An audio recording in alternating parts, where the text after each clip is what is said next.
The sound you hear is a crowd at the massive annual Greene County Flea Market and Swap Meet on the lot once occupied by the Viceroy Drive-In. This is the start of Octoberpod.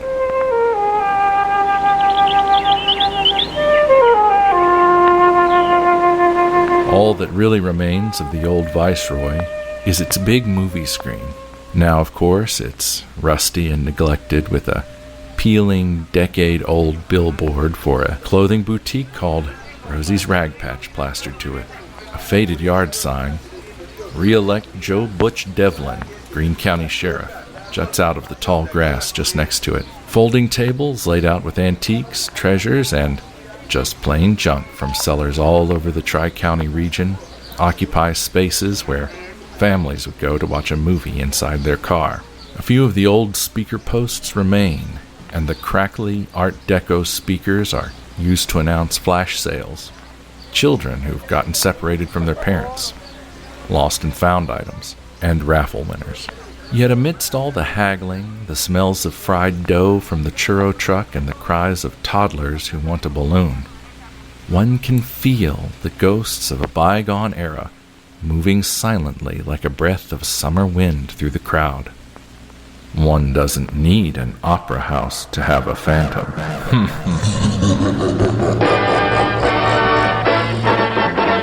The Phantom of the Viceroy Drive-In, written by M.J. McAdams from an original idea by Edward October, and inspired by the novel The Phantom of the Opera by Gaston Leroux. All it took was the scent of wet grass at the flea market. Ordinary, dew-covered grass trampled and mashed into moist soil underneath, and the memories came flooding back to me. It was summertime. I was home from college and working at the Viceroy to save up enough money to live on for the following semester. My name is Christine, and this is the sound of my voice. The Viceroy was owned by Mr. and Mrs. Geary, who were friends of my mom and dad, so it was easy to get seasonal work there. Like most drive-in theaters, the Viceroy was only open during the warm months.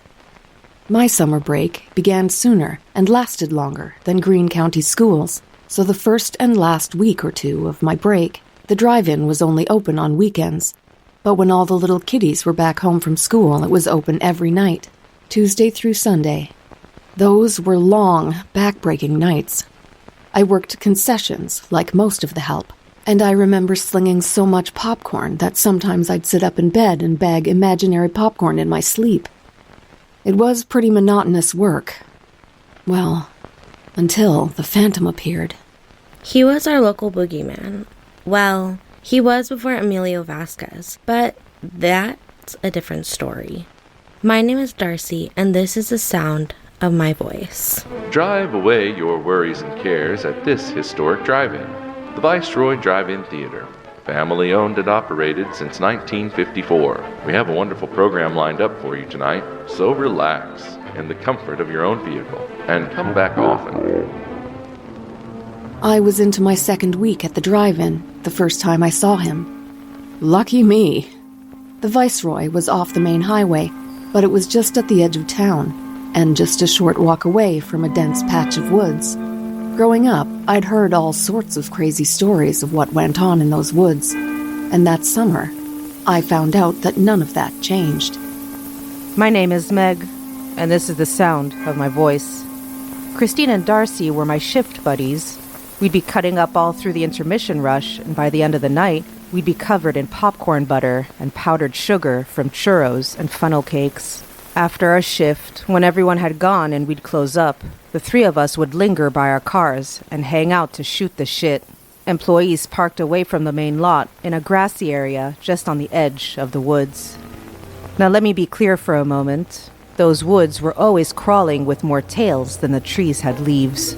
Ghosts, cryptids, cults, and killers, you name it. Hangman's Grove had it all. That's what people around here called it. That's not the official name, but after an old man hung himself back there, well, the name stuck. The story of the Viceroy Drive-In Phantom is always a little bit different depending on who you ask. Some say he was once a child that went missing in the woods and never left. Others say he was abandoned there as a newborn and raised by the animals there, or by some unknown creature. Some folks swear he's not human at all, our very own local spook, doomed to walk the woods forevermore. Now, I don't know about all that, but I do know that whatever he was as real as you are. He'd never seemed dangerous before.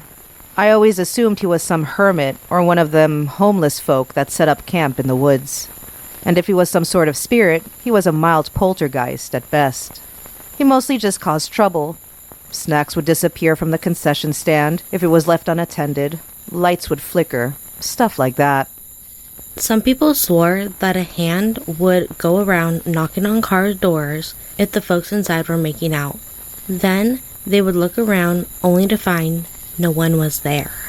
But I know for a fact that this kid, Lonnie Davis, would go around knocking on doors to prank any of his friends who were getting some action. And then turn around and blame the Phantom. So don't listen to everything you hear. But his pranks were mostly harmless.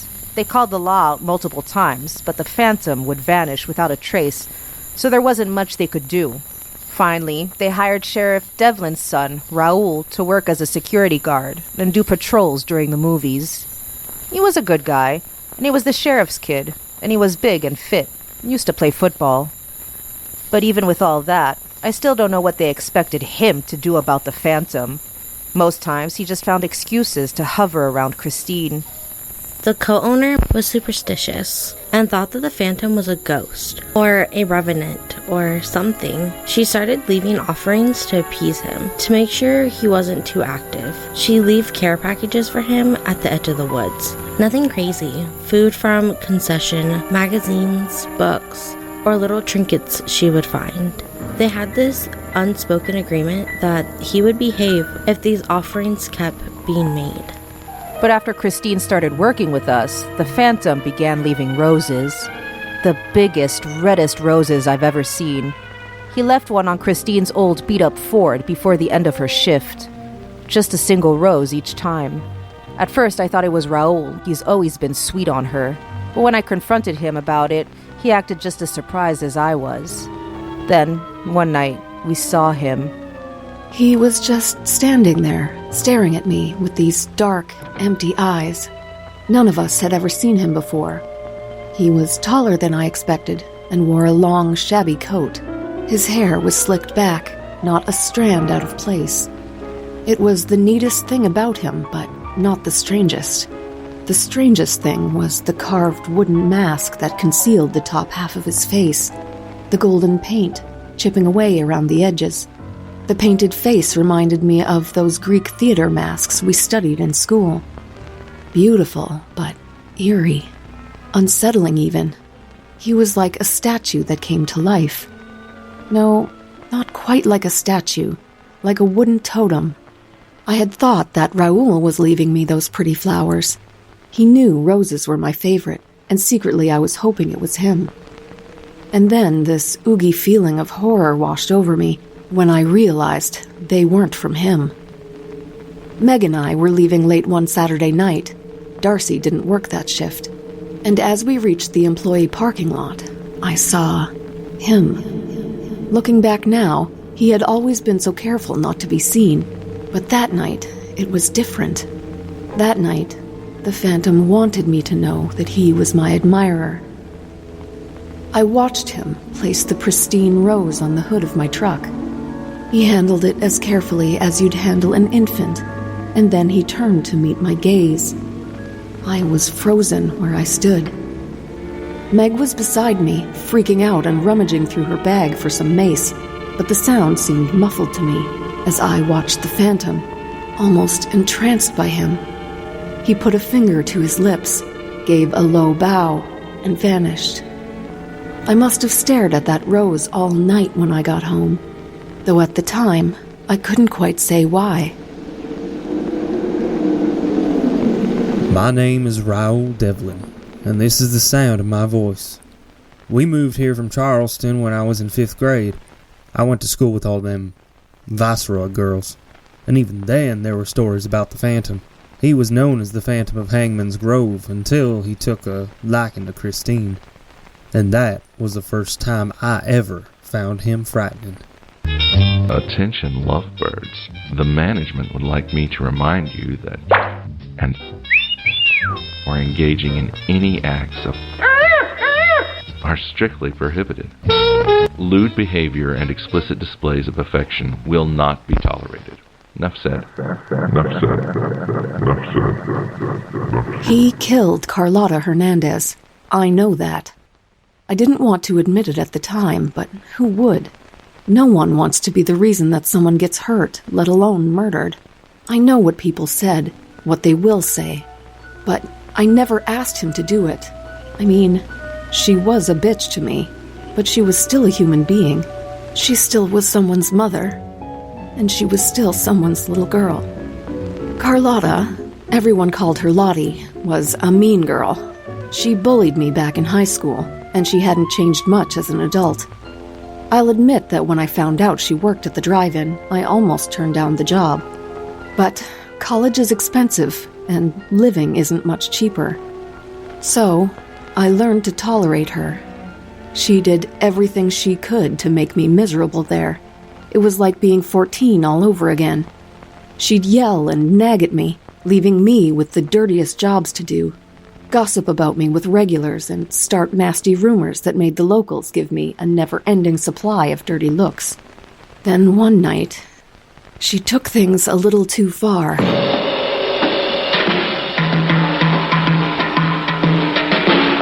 Oh my god, that night was hell on earth. We did a Midnight to Dawn triple feature of Orphan, Midnight Meat Train, and Faces of Death. I mean, those movies. Woof. Now, the Midnight Madness was different. We played our normal family-friendly feature first, and then there was an intermission, and the families with kids left, and then the freaks came out for the midnight shows.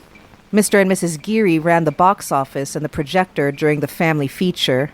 Then the Gearys would close up the box office around 20 minutes after midnight and go home. They put Raoul at the front gate, making sure nobody snuck in after the box office closed, and they moved Lottie off the concessions register and put her up in the booth to run the projector for the spook shows. So yeah, Lottie was her typical shitty self during her shift at concessions. A snide comment here, an insult there, and the occasional dash of attitude to top it all off. What can I say? She was a, bitch. But even I didn't expect her to take things that far. She's always been jealous of Christine and did everything she could to make her look bad. Even now that they were older, Carlotta was hell-bent on embarrassing her, running her out of town or whatever. Lottie was dating one of Christine's exes, this loser named Craig. Craig had saved some risque photos of Christine from back in the day. Craig had naked pictures of my girl Christine on his phone, and when Lottie found them, she went bug fuck on Craig and Christine.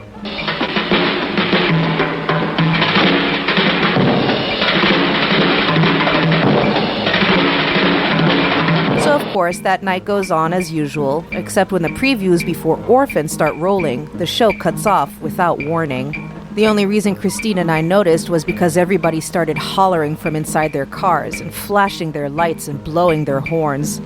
I ran out with Christine and Darcy to see what was going on, and that's when those naked photos of Christine flashed up on the screen.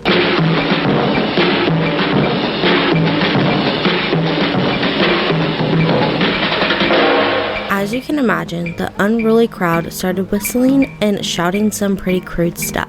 I'll never forget the expression on poor Christine's face. She was mortified. Meg ran up to the projection booth to shut it off because she was the only one, aside from Lottie, who knew how to operate it. And as she did, she passed Carlotta, laughing her ass off.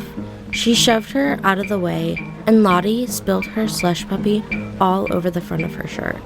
She got the movie back up and running, but the damage was done. I was furious. Poor Christine was hiding in the ladies' room sobbing. When I went to check on her, I saw a single red rose waiting just outside the bathroom stall, right on the handle. We knew something was wrong. Bad wrong. After I fixed the projector, I ran back out to find Lottie, but she was nowhere in sight. Truth be told, I was looking to beat her ass. I went to the employee lot, You know, where we all parked up in the grass, looking for her shitty little Honda. After all that running around, I calmed down and went back to the projection booth. I mean, if Lottie wasn't running the movies, somebody was going to have to do it. And when I stretched my hand out to open the door, I felt like a crackle of static electricity telling me that something awful had happened. Soon as I opened the door, I found her. I get that no one liked Carlotta Hernandez, least of all me. She was the popular girl who peaked in high school and was now stuck in her small town she always thought she'd outgrow. Mr. and Mrs. Geary hired her more out of pity than anything. It was the kids, I think. She had 2 kids straight out of high school. That's 2 mouths to feed when no one wanted them suffering because their mother lacked basic life skills. She was used to being the pretty one that just skated through life without a care. But you know, pretty only gets you so far. What she did to Christine that night was inexcusable. If I had known, I'll never forgive her for hurting Christine. That's true. She didn't deserve to die, though.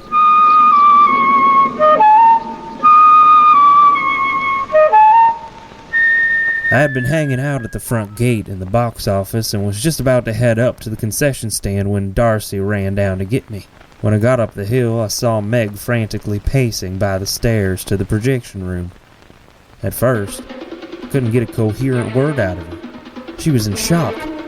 I told Darcy to call my dad and have him send a squad car out and an ambulance. I crept into the projection booth, only to check if Lottie was still alive. I knew CPR, and if there was a chance I could help her, well, I wanted to help, but quickly realized that wouldn't be an issue. She was on the floor near the projector, but she was barely recognizable. Her face was frozen in a permanent scream, lips blue and eyes bulging. Her hands were bloody like she'd been clawing something desperately at her attacker and her throat. She'd been strangled with a thick ribbon of film. Movie film. By 2009, the Viceroy had switched over to digital projection, and all the pictures were screened that night were digital projections, except for one. We had Faces of Death on 35mm film and had to project it on the analog projector, the old-fashioned way. And that's the film they found around Lottie's neck. I have no idea how the Phantom made her body appear unnoticed in the projection booth in the short time I was away from it, and I told Raul's daddy the same thing. Christine came up the steps not long after I came on the scene. I told Meg or Darcy to babysit her, but I guess that didn't take. She was pale and in a daze. I kept her away from the projection booth, just like everyone else. Just like everybody else. Because it was now a crime scene. Seems like I waited forever for my dad to show up with a couple of deputies in an ambulance. But as I turned her away to send her back down to where Meg and Darcy were waiting, my stomach dropped. She was clutching a single red rose to her chest, clutching it with a tight, white knuckle grip. Now I can't say if it was my imagination or if the dim shadows on the lot playing tricks on me, but I swear I saw the faintest hint of a smile on her lips.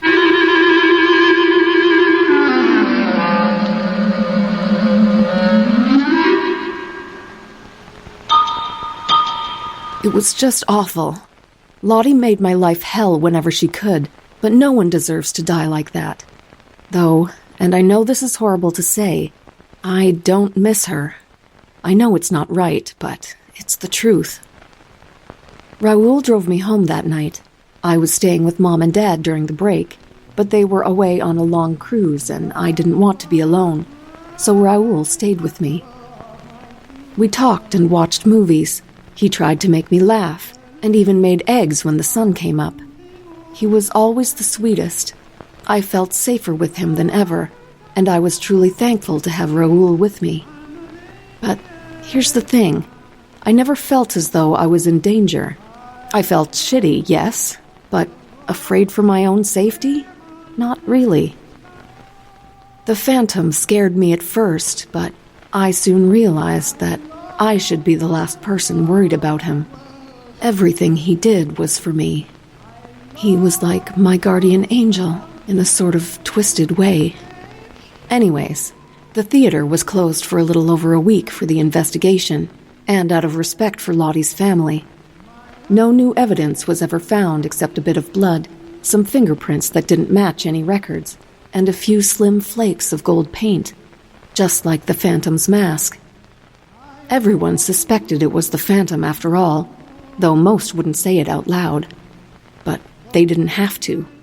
Police had been permanently set up at the Viceroy, taking shifts all day and into the night to ensure if the Phantom did come back, he'd be swiftly apprehended.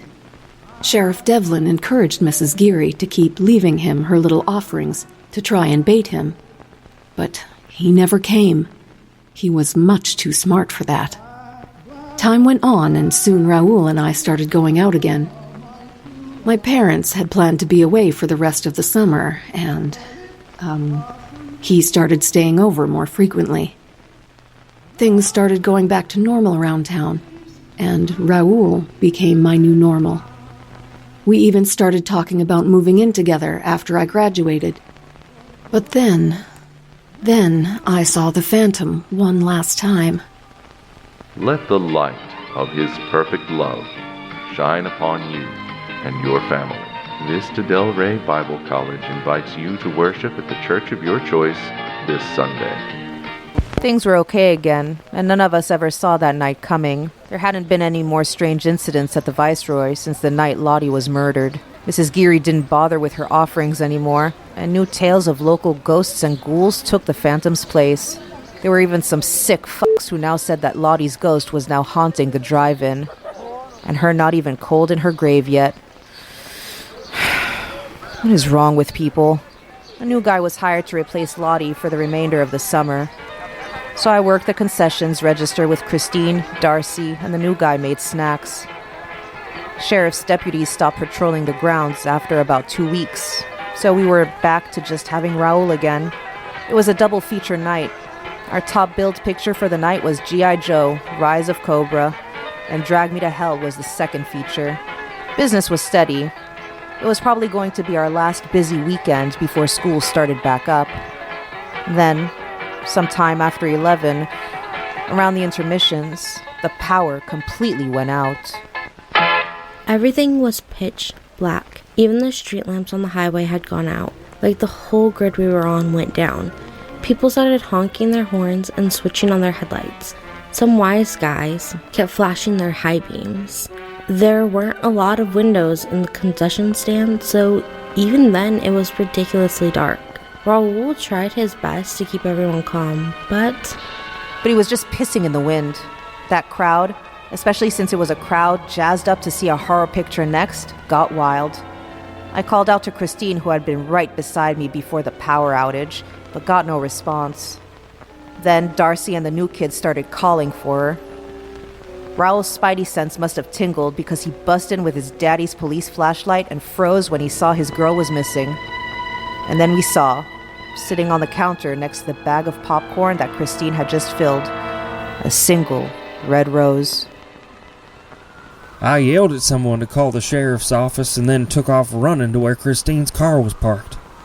I saw them, but just for a moment. The Phantom had Christine thrown over his shoulder. She fought the best she could, but he had a good hold on her, and I knew he was stronger than he looked. Within seconds, they disappeared among the trees, and without a second thought, I ran in after them. I found Christine at sunrise in a little clearing. There were no signs of violence on her, aside from the wounds you'd get from being snatched up and dragged through dense woods. She was unconscious until paramedics had a look at her, but was otherwise unharmed. Well, you can read the rest in Daddy's police report. I love the grass whereon. I don't remember anything after that. I remember the lights going out at the Viceroy, and then waking up in the ambulance, but that's about it. I love my love, and well she knows. That police report was pure horse shit. It didn't even include the statements they took from me, Darcy, and Mrs. Geary.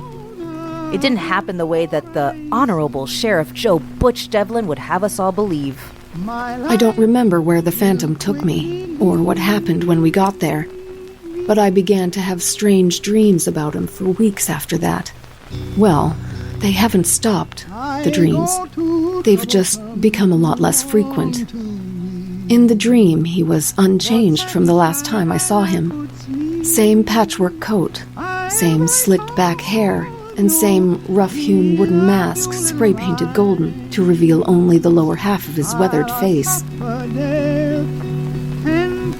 He took me deep into those woods, the woods that folks call Hangman's Grove, to a little clearing.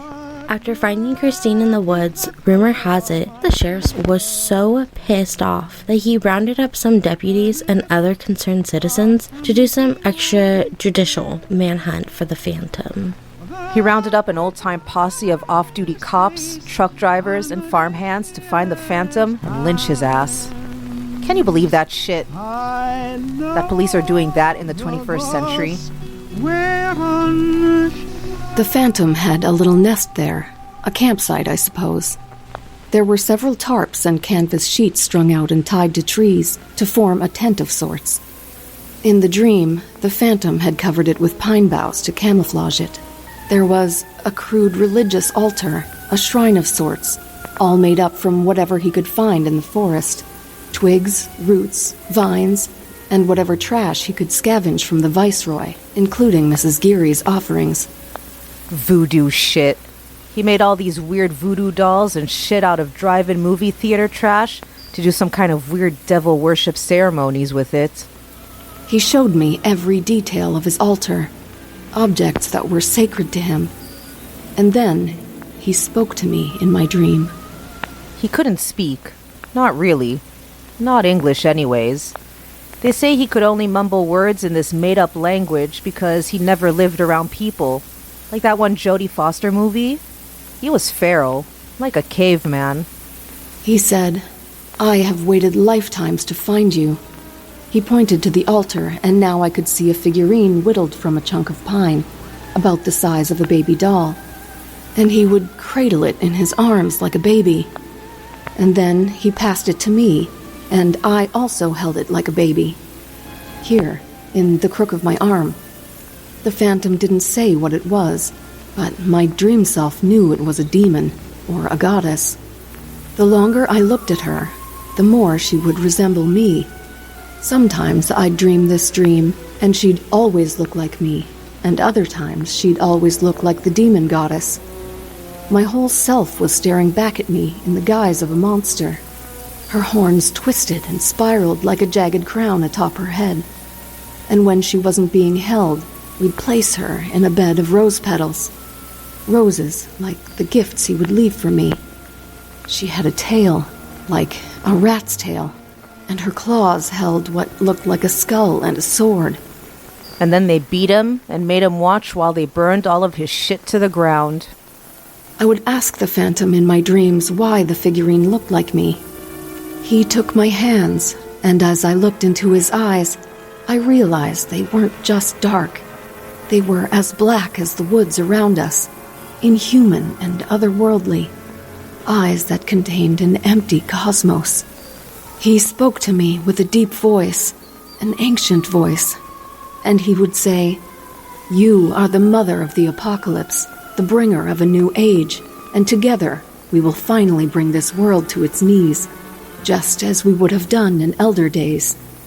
For your true name is And that's where the dream always ends. I never hear what his name for me is before I wake up. Something that starts with a V. Pretty silly, I guess. Black, black, black is the color of my true love's hair. I imagine how he must have cried. This was his world. This was his deity. Seeing it all burnt down like that would have been like watching them murder his god. Everything that happened after that was pure speculation. Whatever they did to him was the last anyone ever saw of him. I heard they loaded him in his fishing boat in the early hours of the morning, chained him to some cinder blocks, and drowned him in the deepest part of Lake Castillo. I love my love, and well she knows. That's not how I heard it. I heard they found the bloody wire he'd used to strangle Lottie with, and they bound his hands with it, and then executed him. Blew a hole in him with a shotgun, and then they buried the body where nobody would find him. I mean, shit. This was Sheriff Devlin we're talking about. If anyone went looking for a body, he'd have to be the one to send them. Rosie's Rag Patch is a proud sponsor of the Viceroy Drive-In. Bring your ticket stub into any Rosie's Rag Patch location to receive a free gift.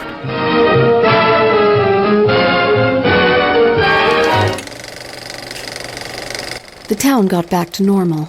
The Phantom faded out of recent memory and into legend. The Viceroy Drive-In went out of business the very next year. Turns out they just couldn't compete with the big multiplex that moved into Ray Market Plaza. I got my degree a couple years later, and I was hired on as a vet tech at an animal hospital next door to a boutique owned by Raoul's aunt. And then, of course, Raoul and I got married shortly after that. They had a beautiful wedding. I don't think I've ever seen so many roses.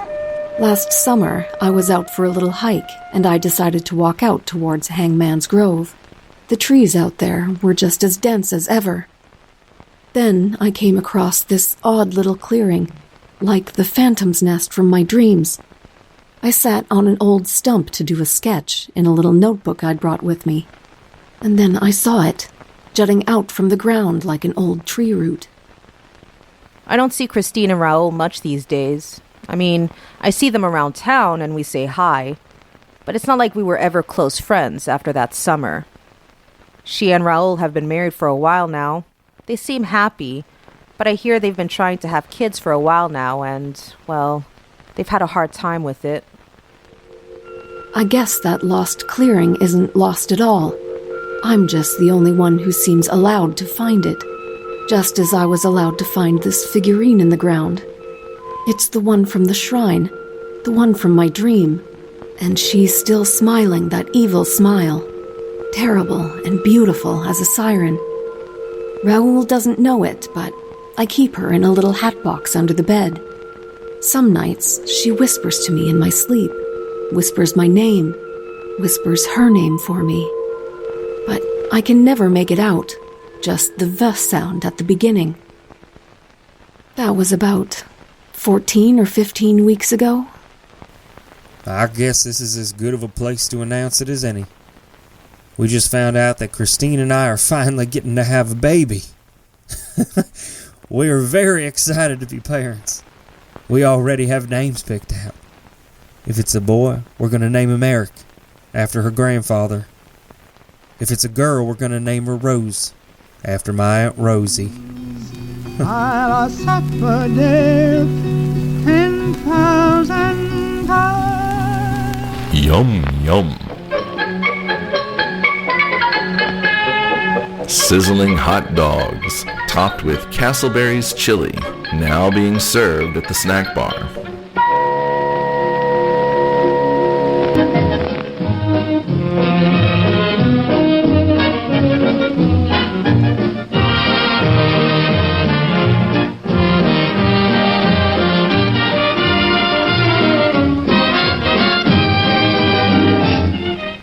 The Phantom of the Viceroy Drive-In, starring YouTube's Lady Vengeance as Christine, Carissa Vickus, Beauty Unlocked Podcast as Meg, JT Hosak, Brew Crime as Raoul, Keely, Misty Mysteries Podcast as Darcy, and narrated by Edward October.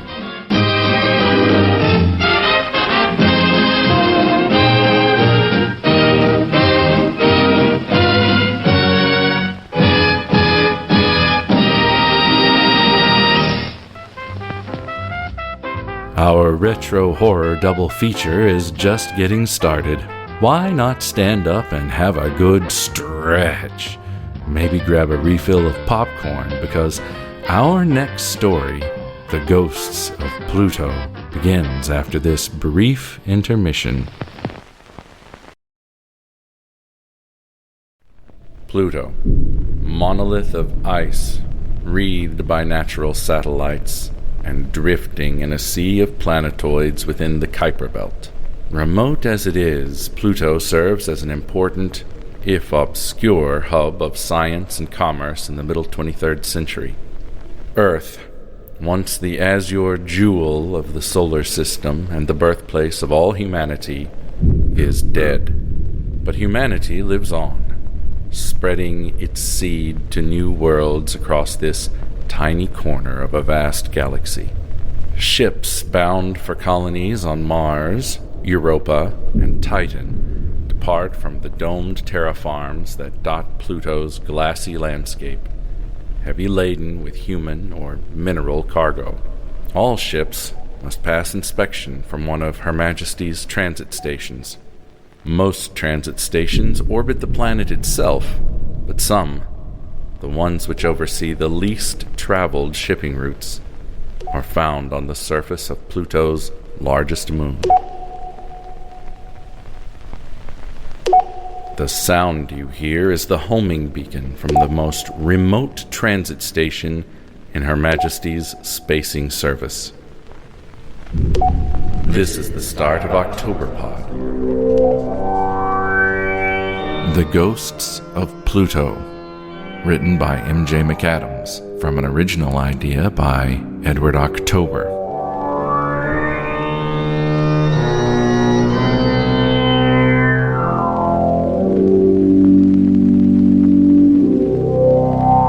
Ahoy! This is Fort Providence Transit Station, Hargood Prefecture, Charon. Would the unidentified vessel please identify with your registry number and transit plan? Ahoy there, I say again. This is Fort Providence Transit Station. Identify. Kindly provide your make and model. Repeat. This is Fort Providence Transit Station. What is your make and model? Damn it. It's going to be a call to the boss now, isn't it?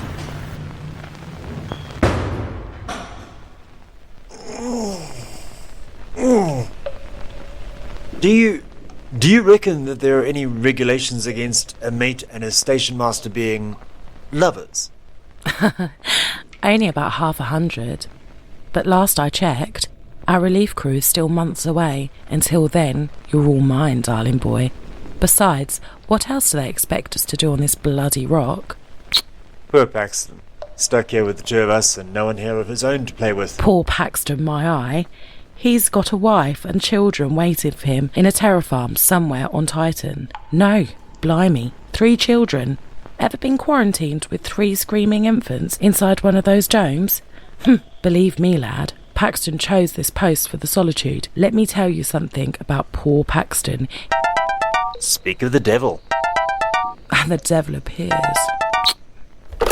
Paxton, can't you see I'm trying to get some sleep here? Sorry, boss. There's a vessel passing through our zone. You better have a look. I haven't seen Sekar, but he better come up here too. Sekar? You mean he's not up there with you? Right, I'm on my way up. I'll bring Paul with me if he's about. Does he know? About us, I mean. Oh, he knows, darling boy. He always knows. Right, let's have it, Mr. Paxton.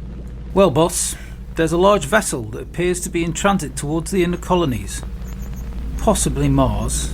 They aren't locked onto our homing beacon. I've tried hailing them for 3/4 of an hour, but no response. Could be a comms issue, I suppose. Did you run a Vicar scan? I would have done, but I wanted you to have a look first. Right, Paul, Mr. Sekar, be a good lad and have a go at the Vicar console. Let's see what a proper scan brings up. Aye. They're coming into range now. I think we can get an exterior visual. Show me. Blimey.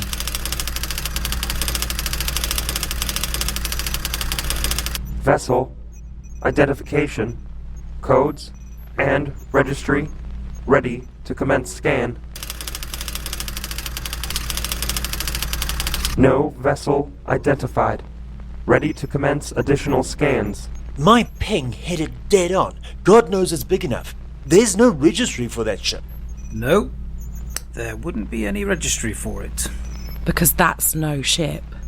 Christ, Jesus, is that a castle? Or a cathedral? That, Mr. Secker, is a proper English country manor. One of the old generation ships. Well, I don't follow. Oh, the wee lamb. You weren't born on Earth, were you, lad? No, boss. I grew up in Lansdowne, Windsor, Terra Farm. Near Cape Town. On Mars. Oof. That figures. Monarchist bastard. Well, lad, you'd known better if you were born on Earth. While the homeworld burned beneath the radioactive sky, the ruling class became worried about retaining their power and status, and they couldn't bear to leave their ancestral homes behind to burn with peasants in their ghettos. So they had them rebuilt brick by brick in one of Her Majesty's basing yards.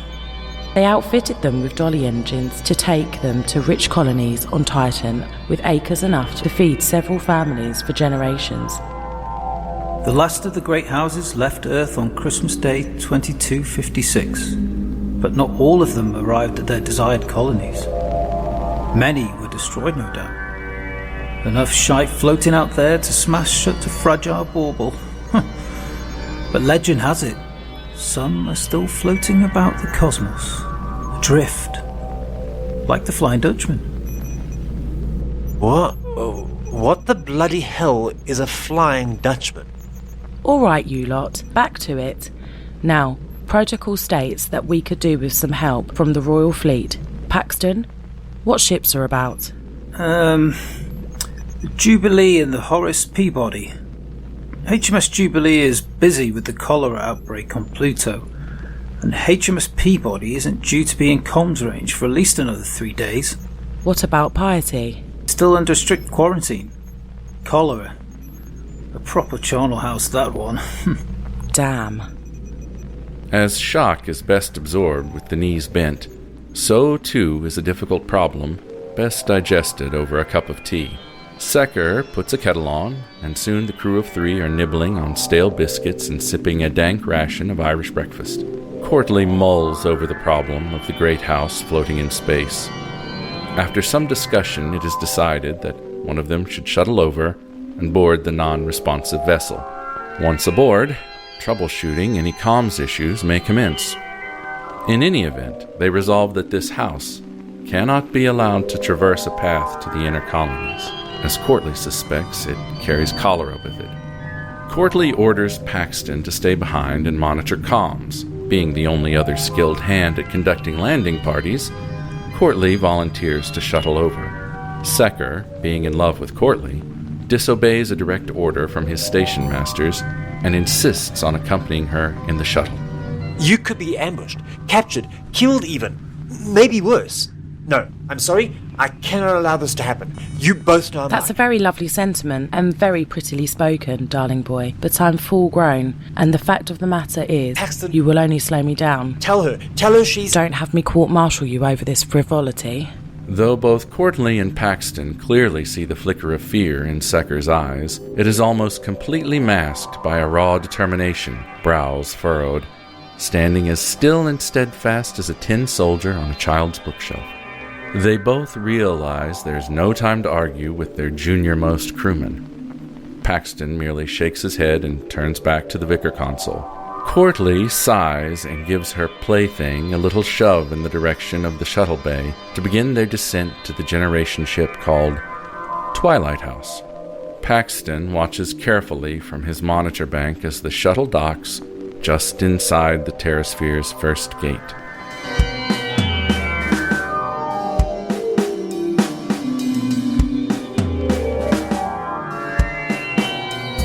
Right. Comms check. This is Fort Providence to Tycho 4. Repeat. This is Fort Providence to Tycho 4. Do you copy? Okay, you lot. Are your headsets functional? Do you copy? Yes, Mother. We read you. Right. Now pay attention. switch your comms modules on.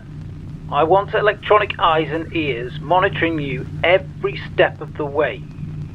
Double check your oxygen levels for leaks and make sure your faceplates have a tight seal. Who knows what pestilence has been festering in there? Acknowledged, Providence. Equipment operational. As is mine. Let's get a wiggle on.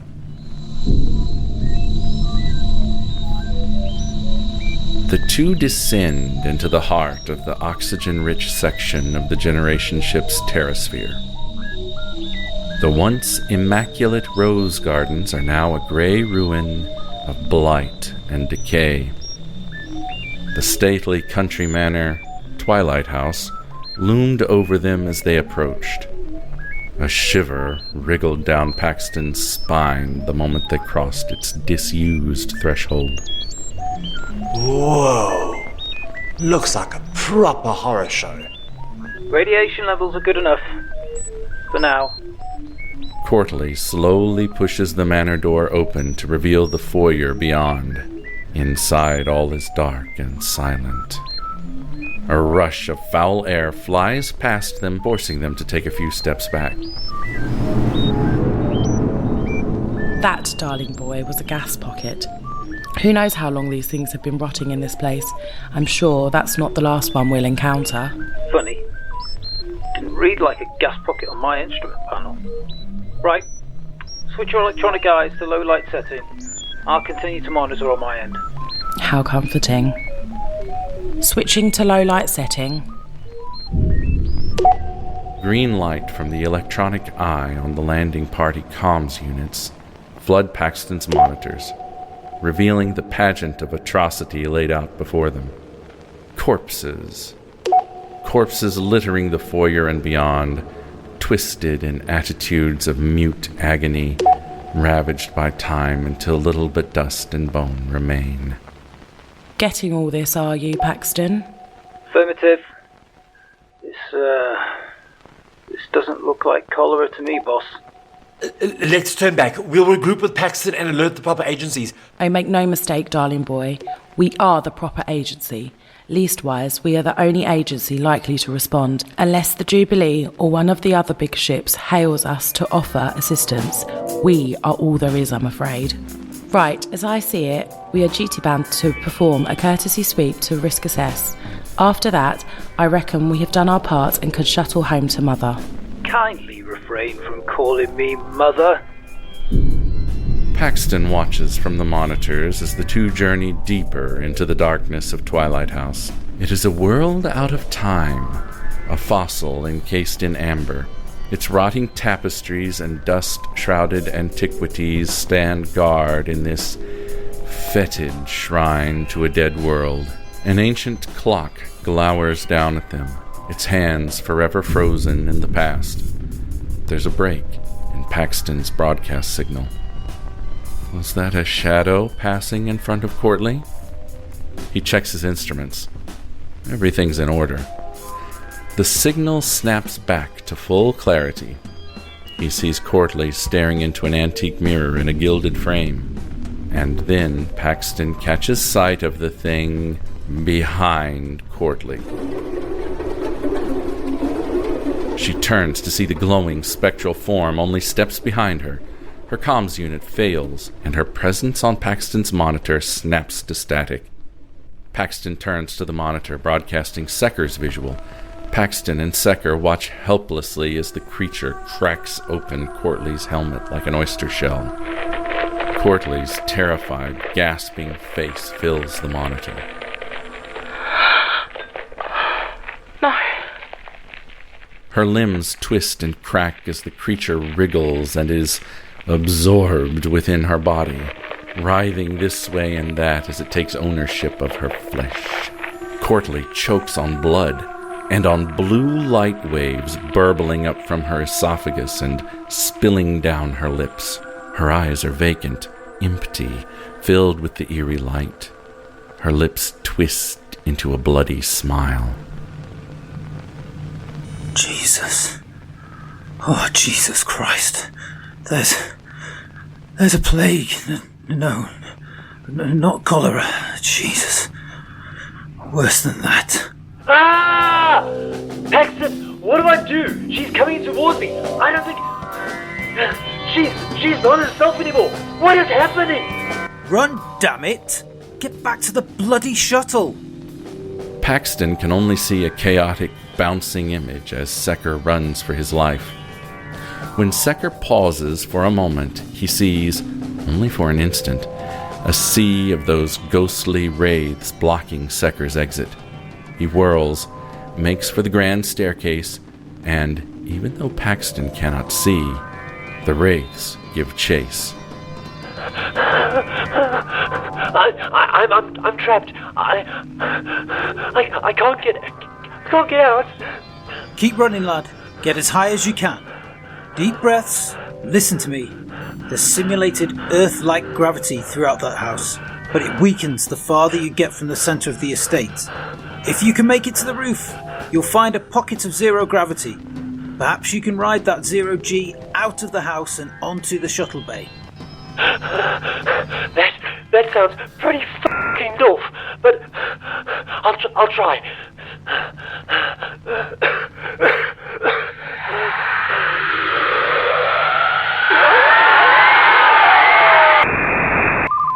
Mr. Secker, are you alright, lad? Can you report? I'm sorry, I can't. I don't copy. No, dead. All of them, all dead. Hello, Paxton. Can you hear me? Who is this? Identify yourself. Paul Secker. You would know this vessel as Paul Secker. We are that vessel. He is here, inside us. What is all this bollocks? The lords of this house, Twilight House, they came to Pluto looking for the door. Looking for death. Death. Looking for him. Him. Instead, they found us. I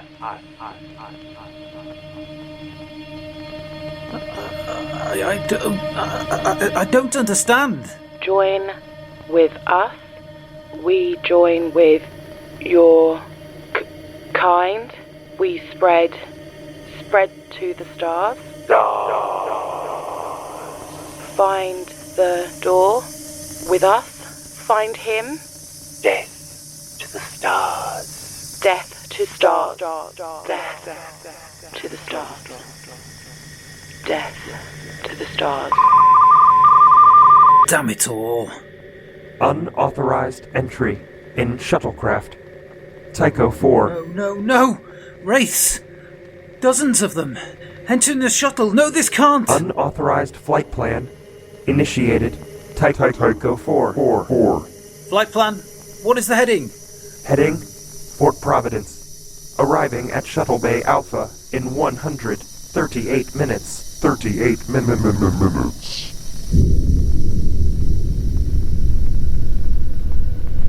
Ahoy! This is Fort Providence Transit Station, Hargan Prefecture, Charon. The unidentified vessel in the Pluto Charon transport lanes is Twilight House. They are coming. They are powerful. They want to slaughter us all. Do you hear me? Can anyone hear me? Ahoy there! I say again, this is Fort Providence Transit Station. Protect yourselves before it's too late. Twilight House. Twilight House is coming!